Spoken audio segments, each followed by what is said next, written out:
شیخ عبد القادر اربلی رحمۃ اللہ تعالی علیہ تفریح الخاطر میں لکھتے ہیں کہ آج بھی اور صبح قیامت تک امت مصطفیٰ میں جو بھی اللہ کا ولی ہوتا ہے، شیخ عبد القادر اربلی لکھتے ہیں تفریح الخاطر میں کہ جب اللہ تعالیٰ کسی بندے کو اپنا ولی بنانا چاہتا ہے تو سب سے پہلے حکم دیتا ہے کہ اس کو میرے محبوب حضور سید المرسلین کی بارگاہ میں پیش کرو.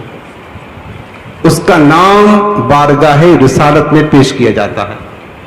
جس کو اللہ ولی بنانا چاہتا ہے، حالانکہ رب العالمین تو اس بات پر قادر ہے کہ جس کو چاہے ولی بنا دے، لیکن رب کی بارگاہ کا یہ نظام ہے.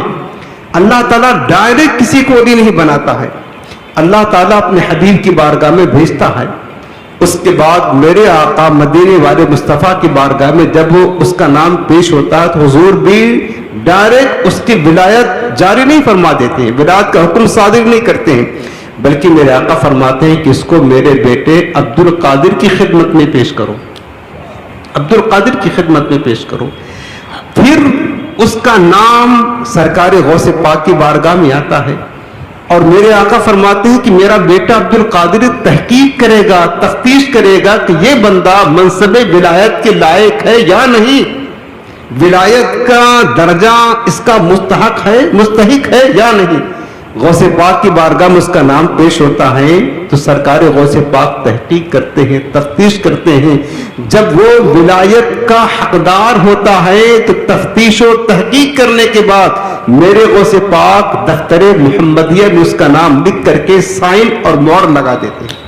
اس کے بعد پھر اس کو بارگاہ رسالت میں پیش کیا جاتا ہے.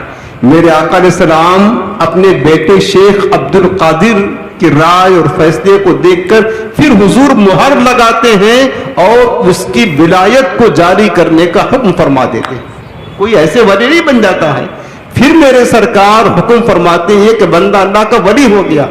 پھر جو ولایت کا خلعت خاص ہے، خاص جوڑا جو انعام ہوتا ہے، خلعت ولایت، وہ بارگاہ رسالت سے اس ولی کو ملتا ہے جس کو ولی بنایا جا رہا ہے غوث اعظم کی سائن اور دستخط اور مہر پر.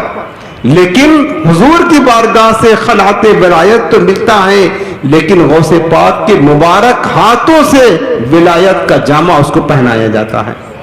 غوث پاک کے مبارک ہاتھوں سے ولایت کا جامہ جب وہ پہن لیتا ہے اللہ کا ولی، پھر اب اس کے سامنے عالم غیب اور شہادہ سب روشن ہو جاتا ہے. پھر ہر جگہ وہ اللہ کا ولی مقبول اور منظور ہو جایا کرتا ہے.